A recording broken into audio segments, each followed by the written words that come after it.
আজকে আমাদের অনেক তরুণ বন্ধুরা বিপ্লবী কথাবার্তা বলেন, অথচ দীর্ঘ 18 মাস তারা কিন্তু সরকারের একেবারে অবিচ্ছেদ্য অংশ ছিল, পার্ট ছিল। এই বিচার কিংবা এই আহতদের ক্ষতিপূরণ, তাদের কল্যাণের জন্য তারা সঠিক পরিকল্পনা নেয়নি। এটা অত্যন্ত দুঃখজনক। এমনকি আমরা দেখেছি এই জুলাই গণঅভ্যুত্থানে আহতদের তালিকা নিয়েও একটি নয়ছয় করা হয়েছে। সরকার দলীয় জোটের একজন বন্ধু উনি অনেক কথা বললেন, অন্তর্বর্তী সরকারের দায়টায় দিলেন। তো ওনারা এখন সরকারের পার্ট, প্রতিমন্ত্রী হয়েছেন, ওনাদের আন্দোলনের ফসল। তো জুলাই নিয়ে যতটুকু কাজ মাননীয় স্পিকার অন্তর্বর্তী সরকারই এখন পর্যন্ত করেছে, সেটাই আমরা এখন পর্যন্ত আছে, কিন্তু এটা পর্যাপ্ত আমরা এটাও বলি না। কিন্তু এই সরকার এর থেকে বেশি করে তারপরে কথা বলুক যে তারা জুলাই গণঅভ্যুত্থান নিয়ে কাজ করছে। দীর্ঘ 17 বছরের ধারাবাহিক আন্দোলন সংগ্রামের মাধ্যমে এই জুলাইয়ের ঐতিহাসিক গণঅভ্যুত্থান এবং যেই গণঅভ্যুত্থান পরবর্তী আজকের এই সংসদের অনেক দায় আছে দেশের প্রতি এবং বিশেষ করে তরুণ প্রজন্মের প্রতি। আমাদের কিছুক্ষণ পূর্বেই একজন মাননীয় সংসদ সদস্য, একজন শহীদের মা, তিনিও বলেছেন তিনি প্রতিনিয়তই সন্তান হারানোর ব্যথায় তিনি নিমজ্জিত থাকেন। এবং আমাদের এই সংসদের মাননীয় প্রধানমন্ত্রী থেকে বিরোধী দলীয় নেতা, প্রত্যেকটি সংসদ সদস্যই এই গত 17 বছরের এই ফ্যাসিবাদী দুঃশাসনের একেবারেই প্রত্যক্ষদর্শী। আমরা জানি যে 111-এর সেই বিতর্কিত সরকারের নীল নকশায়, এবং এটা স্পষ্টতই আজকে বলতে হবে যে এটা আমাদের প্রতিবেশী রাষ্ট্রের একটি ষড়যন্ত্রে আমরা দেখেছি বাংলাদেশের গণতন্ত্রকে ধ্বংস করে একটি ফ্যাসিবাদী রাষ্ট্রে পরিণত করার জন্য কিভাবে সেই বিতর্কিত একটি নির্বাচন করেছিল, যে নির্বাচনের মধ্য দিয়ে আওয়ামী লীগ ক্ষমতায় এসে পর্যায়ক্রমে বাংলাদেশের স্বাধীনতা সার্বভৌমত্বের প্রতীক সেনাবাহিনীকে পঙ্গু করার জন্য প্রথমেই পিলখানা বিদ্রোহের নামে মেধাবী সেনা অফিসারদেরকে হত্যা করা হয়। আপনি দেখেন যে বাংলাদেশের ঐতিহাসিক যতগুলো পরিবর্তন আছে, 71-এর মুক্তিযুদ্ধ থেকে শুরু করে 90-এর স্বৈরাচার বিরোধী আন্দোলনে কিংবা সর্বশেষ জুলাই গণ অভ্যুত্থানেও সেনাবাহিনী যখন একটা প্রো পিপল পজিশন নিয়েছে, তখন এদেশের জনগণের জয় হয়েছে। সেই সেনাবাহিনীকে পঙ্গু করার জন্য পিলখানার হত্যাকাণ্ড থেকে শুরু করে সেই সময়ের এই দেশের ইসলাম প্রিয় আলেম ওলামাদেরকেও একটা নির্মম নিষ্ঠুরতার মধ্যে দিয়ে শাপলা চত্বরে কি বর্বরোচিত হত্যাকাণ্ড ঘটানো হয়েছিল আমরা জানি। এমনকি এদেশের জাতীয়তাবাদী শক্তির প্রতীক একজন গৃহবধূ থেকে এই দেশের মানুষের, এই জাতির প্রয়োজনে রাজনীতির মঞ্চে এসেছিলেন, বাংলাদেশের মানুষকে নেতৃত্ব দিয়েছেন, বাংলাদেশকে বিশ্ব দরবারে তুলে ধরেছিলেন বেগম খালেদা জিয়ার, তার স্বামীর স্মৃতি বিজড়িত আমরা দেখেছি, তার সন্তানদের স্মৃতি বিজড়িত পারিবারিক সেই বাড়ি থেকে কি নির্মম নিষ্ঠুর পৈশাচিকভাবে তাকে আপনার সেখান থেকে সরিয়ে দিয়েছিল। এবং সেটি নিয়ে আপনার উল্লাস করে বলেছিল যে আমি সেদিনই সিদ্ধান্ত নিয়েছিলাম, যেদিন আমাকে ক্যান্টনমেন্টে ঢুকতে দেয় নাই, আমি ওই বাড়ি থেকে তাকে বের করব। এমনকি আজকের মাননীয় প্রধানমন্ত্রী তিনি কিছুদিন আগেই একটি আলাপচারিতা বলেছেন যে তার মেরুদণ্ডের একটি হাড় বাঁকাভাবে জোড়া লেগেছে, কিন্তু তিনি প্রতিশোধ নিতে চান না। সেম ঘটনা আমাদের অনেকের আছে। মাননীয় প্রধানমন্ত্রী উদারভাবে দেশ চালাচ্ছেন, সংসদে সরকারি দল বিরোধী দল অত্যন্ত কনস্ট্রাকটিভ ডিবেটের মধ্যে দিয়ে বাংলাদেশকে এগিয়ে নিচ্ছেন। আমি একজন সংসদ সদস্য হিসেবে আমিও আজকে মাননীয় প্রধানমন্ত্রী সহ সকলের কাছে বিনীত অনুরোধ করব যে একটি রাজনৈতিক সমঝোতার মধ্যে দিয়ে অবশ্যই এই ফ্যাসিবাদের বিচার নিষ্পত্তির প্রশ্নে আমাদেরকে ঐক্যমত হতে হবে, এবং বাংলাদেশে ভবিষ্যতে যেন কোনো ফ্যাসিবাদী শক্তি ক্ষমতায় না আসতে পারে, কেউ যেন জনগণের উপরে এই ধরনের গণবিরোধী অবস্থান নিয়ে গুম খুন হত্যাযজ্ঞ না চালাতে পারে। তার জন্য আওয়ামী লীগের একটা দৃষ্টান্তমূলক বিচার রাজনৈতিক দল হিসেবে অবশ্যই করতে হবে, এবং এই বিচারে যারা অভিযুক্ত হবে তাদের সম্পত্তি ক্রোক করে, তাদের সম্পত্তি বাজেয়াপ্ত করে ক্ষতিগ্রস্ত পরিবারকে পুনর্বাসন করতে হবে। আমাদের আজকের বিরোধী দলীয় চিফ হুইপ থেকে শুরু করে অনেকে আছেন এখানে যারা ইন্টারিম গভর্নমেন্টের সময়ও দায়িত্বে ছিলেন, কয়েকজন আমরা দুঃখজনকভাবে লক্ষ্য করেছি, এবং এটি স্পষ্টতই সত্য যে আমাদের অনেক আহত এবং পঙ্গু আমাদের যোদ্ধারা, আমাদের ভাই বোনেরা শুধুমাত্র সঠিক চিকিৎসা না পাওয়ার কারণে তারা সুস্থ হয়ে উঠতে পারে। এর দায় অন্তর্বর্তী সরকারের সময় যারা স্বাস্থ্য মন্ত্রণালয়ের চিকিৎসার দায়িত্বে ছিলেন তাদেরকে নিতে হবে। আজকে আমাদের অনেক তরুণ বন্ধুরা বিপ্লবী কথাবার্তা বলেন, অথচ দীর্ঘ 18 মাস তারা কিন্তু সরকারের একেবারে অবিচ্ছেদ্য অংশ ছিল, পার্ট ছিল। এই বিচার কিংবা এই আহতদের ক্ষতিপূরণ, তাদের কল্যাণের জন্য তারা সঠিক পরিকল্পনা নেয়নি। এটা অত্যন্ত দুঃখজনক। এমনকি আমরা দেখেছি এই জুলাই গণঅভ্যুত্থানে আহতদের তালিকা নিয়েও একটি নয়ছয় করা হয়েছে।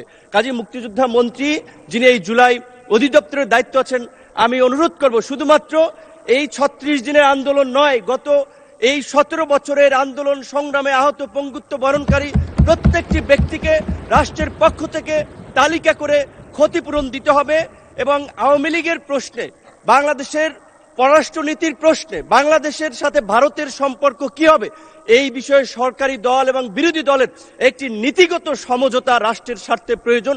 এই আহ্বান রেখে আমি আমার বক্তব্য শেষ করছি। আল্লাহ হাফিজ। জুলাই গণ অভ্যুত্থানের 2 বছর আমরা পার করতে যাচ্ছি। এটা জুলাই মাস চলমান।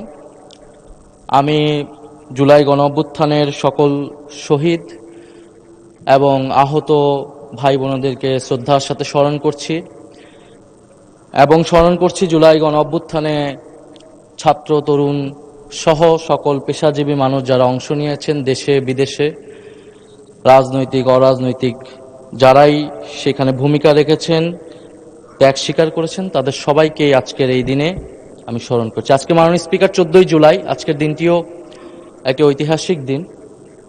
এই 14 জুলাই 2024 সালে বৈষম্যবিরোধী ছাত্র আন্দোলনের নেতৃত্বে সেই সময়ের রাষ্ট্রপতি এবং দুঃখজনকভাবে এখনকারও যিনি রাষ্ট্রপতি, তার কাছে আমরা একটা স্মারকলিপি দিয়ে এসেছিলাম। সেটা ছিল সেই দিনের কর্মসূচি 14 জুলাইয়ের। এবং আমরা দেখলাম যে 14 জুলাই রাতেই তৎকালীন ফ্যাসিস্ট শেখ হাসিনা, তৎকালীন অবৈধ প্রধানমন্ত্রী, তিনি চীন সফর থেকে দেশে এসেই এই আন্দোলনরত শিক্ষার্থীদের নিয়ে একটা কটূক্তি করেন, তাদেরকে রাজাকারের নাতিপুতি বলে আখ্যা দেন। এবং সেই রাজাকারের বিরুদ্ধে, সেই আখ্যার বিরুদ্ধেই শিক্ষার্থীরা, বিশেষত নারী শিক্ষার্থীরা ঢাকা বিশ্ববিদ্যালয়ের রোকেয়া হল সহ সারা বাংলাদেশের সকল ক্যাম্পাস থেকে ছাত্রছাত্রীরা বের হয়ে তুমি কে আমি কে, রাজাকার রাজাকার, কে বলেছে স্বৈরাচার স্বৈরাচার স্লোগানে মুখরিত করেছিল বাংলাদেশ।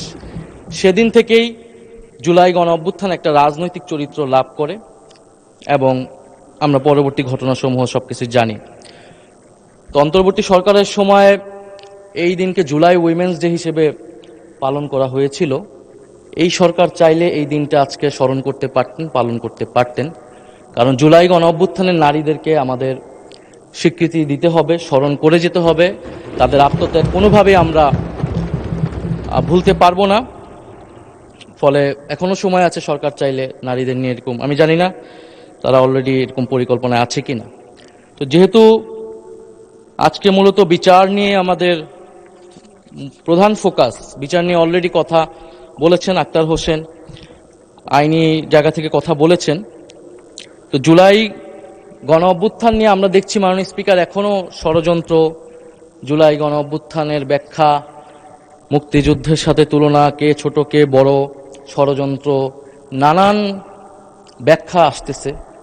এবং ফ্যাসিস্ট আওয়ামী লীগ এবং ভারতীয় মিডিয়া এই জুলাই গণ অভ্যুত্থানকে শুরু থেকেই ডিফেমিং করে গিয়েছিল, বিরুদ্ধে অবস্থান নিয়েছিল। কিন্তু মাননীয় স্পিকার, দুঃখ লাগে যখন জুলাই গণ অভ্যুত্থানে আমাদের শরিক বা প্রধান স্টেক হোল্ডারও যদি বলি, রাজনৈতিক দল হিসেবে বিএনপি এবং এই সংসদে উপস্থিত আছেন তাদের সরকার দলীয় কিছু কিছু এমপি এই গণ অভ্যুত্থানের বিরুদ্ধে কথা বলছে। জুলাই গণ অভ্যুত্থান কি ডিজাইন ছিল না ষড়যন্ত্র ছিল মাননীয় স্পিকার ওনারা জানেন না। ওনারা জানেন না কে কিভাবে আন্দোলনে এসেছিল, কে কখন মারা গিয়েছে, স্নাইপার ছিল কি ছিল না, ওনারা জানেন না। তো মাননীয় স্পিকার, তো যারা জানেন, যারা মাঠে ছিল তাদের থেকে জেনে নিতে পারেন উনি, কিন্তু এই ধরনের বক্তব্যের আমরা কঠোর নিন্দা এবং প্রতিবাদ জানাই। মাননীয় স্পিকার, আমরা আরো দেখি এই সরকার দলের বিএনপির সংসদ সদস্য যিনি জুলাই গণ অভ্যুত্থানে যারা মারা গিয়েছেন এবং তাদের সাথে পুলিশি হত্যাকাণ্ডের তুলনা করছেন। এই বয়ানটা আওয়ামী লীগের বয়ান এবং পুলিশের হত্যাকাণ্ড এটা নাকি হাজার ছাড়িয়ে যাবে, হাজারে প্রকাশ করতে হবে, এই ধরনের কথা তিনি টকশোতে গিয়ে বলে বেড়াচ্ছেন। আমরা মুজিব বাহিনীর মুক্তিযোদ্ধাদের ইতিহাস জানি, সেই গল্প আজকে বলবো না মাননীয় স্পিকার। তো কথায় কথায় মুক্তিযুদ্ধকে বিকৃত করা, মুক্তিযুদ্ধের সাথে জুলাই গণ অভ্যুত্থানকে তুলনা করার ষড়যন্ত্র এবং রাজনীতি মাননীয় স্পিকার আমরা কিন্তু ঠিকমতোই বুঝি। মাননীয় স্পিকার, মামলা বাণিজ্য 1499টা মামলা হয়েছে প্রথম আলো একটা রিপোর্টের অনুসারে 5ই আগস্টের পরে। এর মধ্যে প্রথম আলো 40টি মামলা খতিয়ে দেখেছে। প্রথম আলোর একটা অনুসন্ধানী রিপোর্টে মামলার বাদীদের 14 জন বিএনপির সাথে জড়িত। 21টি মামলার হওয়ার আগে পরে কোনো না কোনো আসামির কাছ থেকে অর্থ দাবি, অর্থ লেনদেনের অভিযোগ পাওয়া গিয়েছে। বাকি 19 মামলায় রাজনৈতিক, ব্যবসায়িক, পেশাগত, পারিবারিক দ্বন্দ্ব থেকে অনেককে আসামি করা হয়েছে বলে অভিযোগ করেছেন ভুক্তভোগী ব্যক্তি ও তাদের স্বজনরা। আমার কাছে নামগুলাও আছে, অনেকগুলা রিপোর্ট এসেছে বিএনপির কারা কারা তৃণমূলে এই অনেকগুলা ভুয়া মামলা করেছে, যে মামলায় যে আসল আসামি, যে গণহত্যাকারী, তার নামও আছে, আবার একজন সাধারণ ব্যবসায়ী বা ব্যক্তিগত দ্বন্দ্ব আছে তার নামও আছে। এমনকি বিএনপির অনেক নেতাকর্মীরও নাম আছে, তার অন্য পক্ষ হলে, অন্য কোরাম হলে তাদের নামও সেই মামলায় ঢুকিয়ে দেওয়া হয়েছে। এই হচ্ছে মাননীয় স্পিকার মামলার সারা দেশে যে সাধারণ মামলাগুলো, এবং অন্তর্বর্তী সরকারের সময় স্বরাষ্ট্র মন্ত্রণালয় থেকে উদ্যোগ নেওয়া হয়েছিল এই মামলাগুলোকে স্ক্রুটিনি করা। স্বরাষ্ট্রমন্ত্রী ভালো বলতে পারবেন এখন কি অবস্থায় আছেন। তারপরে মাননীয় স্পিকার আইসিটির ট্রাইব্যুনাল, তো ট্রাইব্যুনালের চিফ প্রসিকিউটর ওনারা সরিয়ে দিলেন, ওনারা ক্ষমতায় এসে কেন সরিয়ে দিলেন এর কোনো ব্যাখ্যা আমরা ওনাদের কাছ থেকে পাইনি। তা আমরা আশা করেছি যে উনি সরিয়ে দিয়েছেন ওনারা, যে এই কাজ, মামলার কাজ যাতে দ্রুততার সাথে এগোয়, আরো দক্ষতার সাথে যাতে ওনারা বিচারগুলো করতে পারেন। মাননীয় স্পিকার একটু সময় বাড়িয়ে দিবেন। মাননীয় স্পিকার, এই সরকার গঠিত হওয়ার পর কিছু রায় এসেছে, কিন্তু এই রায়গুলা, এই মামলার সব প্রসিডিওর আগের প্রসিকিউশন টিমই সম্পন্ন করে গিয়েছে। নতুন করে 3টি মামলার অভিযোগ গঠন করা হয়েছে, যার সবগুলো প্রসিকিউশন তদন্ত, আগের প্রসিকিউশন তদন্ত সম্পন্ন করেছে। আমার জানা মতে নতুন করে কোনো মামলার তদন্ত প্রক্রিয়া বর্তমান প্রসিকিউশন আগাতে পারেননি। মাননীয় আইনমন্ত্রী হয়তো ভালো আমাদেরকে সঠিক তথ্যটা দিতে পারবেন। আমি যদি ভুল হয়ে থাকে আমি খুশি হব, যদি দ্রুততার সাথে আগায় এটা আমাদের সকলের জন্যই সুখবর থাকবে। মাননীয় স্পিকার, যদি জি, আপনাকে আর 2 মিনিট বাড়িয়ে দেওয়া হলো, ধন্যবাদ। মাননীয় স্পিকার, আমাদের একজন সংসদ সদস্য বলেছেন বিরোধী দলীয়, যে এই ট্রাইব্যুনাল দিয়ে বিচার সম্পন্ন করতে হলে দক্ষ বিচারক লাগবে, ট্রাইব্যুনাল বাড়াতে হবে। অন্তর্বর্তী সরকারের বাস্তবতা আমরা জানি, সেই সময় অনেক ধরনের চাপ ছিল, সরকারের সময় নির্ধারিত ছিল না, কিন্তু এই সরকার তো 5 বছরের জন্য নির্বাচিত সরকার। ট্রাইব্যুনাল নিয়ে তাদের পরিকল্পনা কি? এই ট্রাইব্যুনাল দিয়ে এই বিচার প্রক্রিয়া সঠিকভাবে সম্পন্ন করা যাবে না সঠিক সময়ের মধ্যে। ফলে প্রসিকিউশন টিমে দক্ষ আইনজীবী নিয়োগ এবং ট্রাইব্যুনাল বাড়ানো নিয়ে সরকারের কি পরিকল্পনা আমরা জানতে চাই। মাননীয় স্পিকার, আমাদের সরকার দলীয় জোটের একজন বন্ধু, উনি অনেক কথা বললেন, অন্তর্বর্তী সরকারের দায়টায় দিলেন। তো ওনারা এখন সরকারের পার্ট, প্রতিমন্ত্রী হয়েছেন, ওনাদের আন্দোলনের ফসল। তো জুলাই নিয়ে যতটুকু কাজ মাননীয় স্পিকার অন্তর্বর্তী সরকারই এখন পর্যন্ত করেছে, সেটাই আমরা এখন পর্যন্ত আছে, কিন্তু এটা পর্যাপ্ত আমরা এটাও বলি না। কিন্তু এই সরকার এর থেকে বেশি করে তারপরে কথা বলুক যে তারা জুলাই গণঅভ্যুত্থান নিয়ে কাজ করছে। বাজেটে ভাতা দেওয়া হয়েছে, এটা অন্তর্বর্তী সরকারের সময় সিদ্ধান্ত নেওয়া।